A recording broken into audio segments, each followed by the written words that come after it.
and the Atlanta Falcons facing off on Thursday night. The balance of power in the NFC South was at hand. With the Falcons playing another primetime game, would the issues with Kirk Cousins in big games would raise its ugly head yet again? Or would Kirk Cousins have another answer? Want to find out what Kirk's answer was? Stay tuned to find out on Gridiron Gab Pro Style.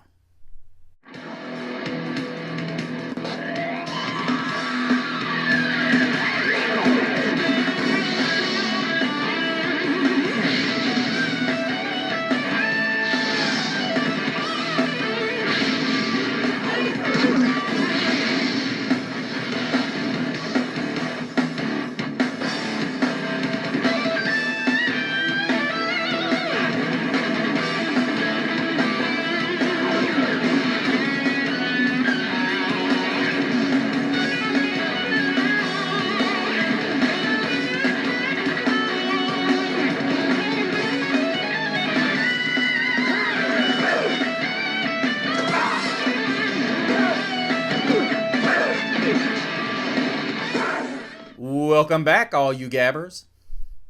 Thank you so much for staying up late with us and joining us on another edition of Gridiron Gab Pro Style. I'm the one and only Mr. CeeLo here. It's been a few weeks, you guys. I've been so busy, but also I want to take an opportunity to wish all those that were affected, including my family and members of my friends and people that have been helping with the aftermath of Hurricane Helene that had struck here in Georgia and in and around Florida, as well as South Carolina, North Carolina, and parts of Tennessee and even Alabama. I'd send out my deepest condolences and all of the love that I possibly can, because we were affected and we were hit horribly, and there's still people out with no electricity, but there are people that are working extremely hard, from Georgia Power to other electrical companies all around the Southeast, as well as people that are helping cut trees, and also individuals that are helping with doing individual things, such as helping people take showers, like my buddy Jay Bailey. So there are individuals out there that we need to be thankful for, and I thank God for all of you that are out there. And as many of you as you can, if you can help somebody, please do so, because we've all, when one of us hurts, all of us hurt. So thank you all that have lent a helping hand, and we appreciate you. And all those who've lost someone, our deepest sympathies and condolences go out to you. God bless. Now, let's get to tonight's game between the Atlanta Falcons and the Tampa Bay Buccaneers. It was taking place in hot Atlanta. Oh, yeah. I didn't see the entire game because I was doing another show, but I had it on in the background. So grateful I'm able to do that and do what I love to do, which is this. But guys, this game was crazy fun. Look at this, 36-30. The first half, it was 24-17. And I'm going to be honest with you, the Falcons squandered several opportunities to win this game. And even the Buccaneers squandered a couple opportunities to win this game. I mean, it's like the offense for the Bucs went dead, and it was almost like Raheem Morris went into the locker room and slapped his guys upside the head and said, look, this is unacceptable. And the tackling got better, and the Bucs only took 2 field goals. But then on the flip side, you look at the Falcons, and the Falcons only scored, I know it's going to sound crazy, 13-6, but the lone touchdown. And then there's the touchdown that sealed the deal, which was Kadero Hodges' 45-yarder from Kirk Cousins, which it looked like he put everything into that throw. It was amazing. And what it was is the defender slipped off of him, and Hodge did a great job maintaining his balance, and he just took it up the field with speed and beat the Bucs to the end zone for the win in overtime. And they did a great job getting this ball down, and I'm referring to when Cousins hit Drake London for the game time field goal with 1 second left. He did a great job hustling his guys up, making sure everybody was set, making sure everybody was in good position, because the Buccaneers were trying to call false start. And if that happens, guess what? Penalty flag is thrown, and 10-second runoff, game's over. But Kirk did a great job staying poised and getting it done. However, he did miss a throw to Ray McLeod that was behind him the play before, which could have cost him. So he's still working on that timing. The Buccaneers are going to look at that and say maybe we should have just let him complete that in the middle of the field. It's a thought. It's a food for thought. But looking at what I saw in this game, it was impressive to watch Baker Mayfield do his thing. But what was insane was Kirk Cousins. 42 of 58, 509 yards, 4 touchdowns. Now, you remember I said at the beginning of this, Kirk Cousins has not had a very good track record playing these games in primetime. This has been the second game he's played in front of a national stage, and the Falcons have looked pretty darn impressive, to say the least. I think these game time jitters have gone away. But you can't talk about Kirk Cousins without talking about Drake London. 12 grabs, 154 yards, and a score.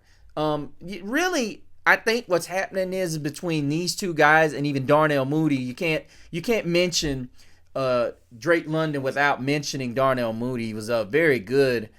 He's really got a connection here with Kirk Cousins along with Ray McLeod. I mean, you look at it all around, it was just like Raheem Morris was saying, and even Kirk was saying, they're getting close. And Kyle Pitts had 7 grabs, 88 yards tonight. If that's what they mean by they're almost there, then count me in. I'm not even a Falcons fan, but I am just sick of hearing individuals talk about Kyle Pitts.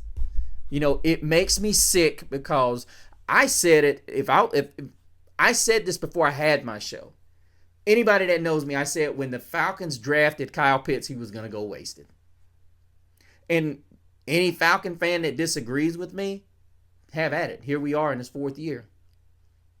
Here we are. I've had him on my fantasy team since he was a rookie. I didn't get him this year because I was like, well, the Falcons are going to do the same thing they always do. And they had done the same thing up until now. Until tonight. But I told my friend of mine of the show, who happens to be my brother, I told him, he's going to have a good night tonight. 7 for 88. I'd like to see him more on some wheel arounds.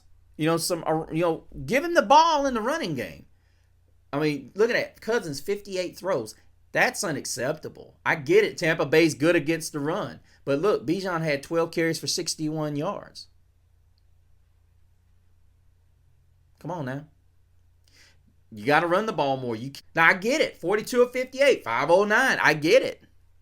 It looks good. But then let's look at the other side. And this is what is daunting to me. The Bucs only ran. Look at this, you guys. Look at this. This is amazing that the Bucs had 30 points on just 50 plays. When the Falcons, watch this now. The Falcons ran 77. That's a lot of extra plays, guys. That is a lot of extra plays. Long time that Buccaneer defense was on the field. And I'm going to be straight up honest. The 4 sacks that Kirk took and Baker only took 1. Yeah, I mean, there's just so many things you can look at this game. And I would say this. I think Raheem Morris handled this game in a strategic way. And a lot of people are going to say, well, how did he do that? He didn't run the ball but 18 times. Well, I think what he did was he said, okay, Tampa Bay's going to come out and their strength is blitzing. But look at how they did it. Atlanta only had 2 rushing first downs. They had 24 passing first downs. Now, you say, what does that mean? Because if you look at the third down comparison, Tampa Bay was 6 of 11. Atlanta 6 of 14. But for me, you're looking at a team that they just oozed confidence tonight. They felt like that they could beat Tampa Bay despite the type of defense they were playing, and they just had a different type of attitude. That's what I felt that they brought to the table. Baker Mayfield was confident enough, but I thought Kirk was he was in control even after the situation he got sacked. There was a sack that he took, and it looked like he got rolled up on. He took it with a grain of salt and just rolled with it. He got up, he did what he needed to do, and he went back to the huddle, called the play, and went on about his business. The Falcons were 2 of 3 on 4th down. And this is a number that was just absolutely jaw-dropping. 550 yards of total offense to 333. Now, you look at the play discrepancy, 81 to 51, and it's like, it's to be expected. And I thought something else the Falcons did a lot, and this is ironic considering the Falcons found themselves in a lot of no-huddle situations. A lot of opportunity to speed the game up. And I'm going to be honest with you, this may be something the Falcons want to explore on a regular basis. Going no-huddle on a regular basis, because it seems to have a rhythm to it. I've always been a fan of offenses going no-huddle against the elite defenses in the National Football League or even college. If you don't allow the defenses to set up, you're essentially playing offense. When you allow a defense to set up, that's what happens. Now, I'm not going to sit here and say that the Tampa Bay Buccaneers just lost this game. I'm going to be straight up honest with you. I think where the Buccaneers lost this game is when they had the opportunity late in the 4th quarter to put this game on ice, they decided they were going to run the football. Now, I don't have a problem with running the football to try to run this thing out. However, do I think you make Baker Mayfield win this game? Absolutely. You can't sit here and say, hey, Bucky, I'm going to give this ball to you, or Rashad, I'm going to give this ball to you. However, I know a lot of people are going to look at this and they're going to say, okay, Bucky was averaging almost 5 yards a carry, just a shade under 5 for the game. And Rashad White was averaging just over 7 a carry. But here's the thing that bothers you more than anything else. Baker had 6 carries for 42 yards. There's no way that I'm not using some extra form of play action pass on these plays. There's no way. And that's what I look at, and I'm going to say Todd Bowles and company are going to look back at, and they're going to say, well, maybe we should have done, and I know people are going to say, oh, hindsight's 2020. No, because the reality of it is the Falcons gave you an interception right there at the end of the game. And I know you're trying to run the clock out. I get it. That's usually the hardest thing to do. But ultimately, as we said, penalties cost you. They are huge when you are late in the game. And I mean, that 2nd and 13 where they called the hold on Ellis, that essentially ended your opportunity to do anything, because the truth of the matter is you were stuck in a situation where you basically were running the football. And if you don't have to go through that, and that was the thing, he did get 7, but it wasn't so serious that you had to hold. That was the problem. I'm telling my guys, listen, we want to get a first down, but let's not get a penalty. We cannot get a penalty here. That is the one thing I would have stressed. We cannot get a penalty here. And unfortunately, that's what they got. And that wasn't the only thing that cost them in this game. I'm just going to be honest with you. The fumble in Atlanta territory was huge. I mean, it really was. Irving getting tackled by Jesse Bates, whom Bates has just been an incredible find. Because I'll tell you, if Tampa Bay gets a field goal late in the 4th quarter on that fumble, but Bates doesn't create that fumble, this game's a wrap. The Falcons have to drive down the field and score. I don't know if they do that.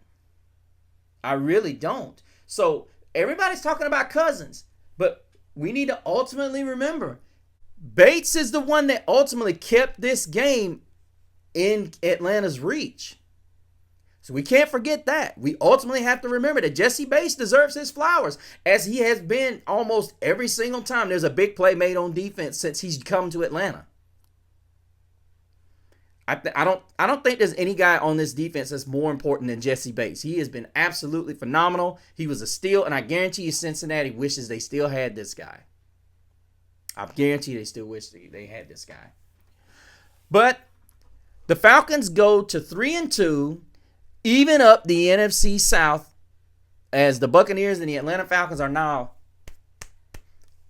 tied up in the division, as these teams will get an extended period off.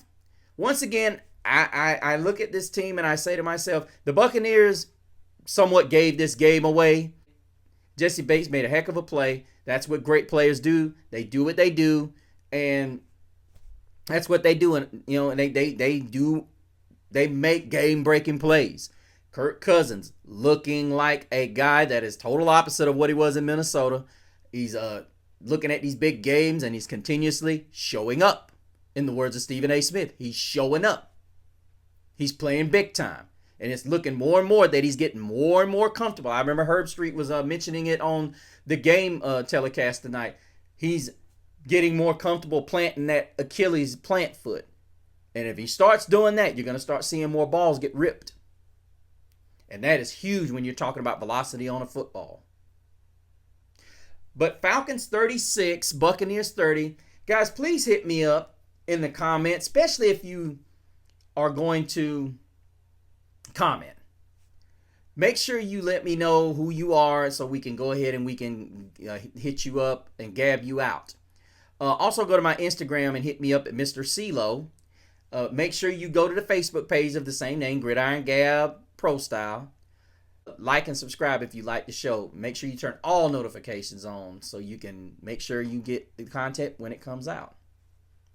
But until the next time, same Gab channel, same Gab platform. But behold, there is a warm breeze that comes from the west. The blazing sounds of victory fuel their everlasting quest. It is a call to arms, for they are here. An army that has the will to challenge and the will to dare.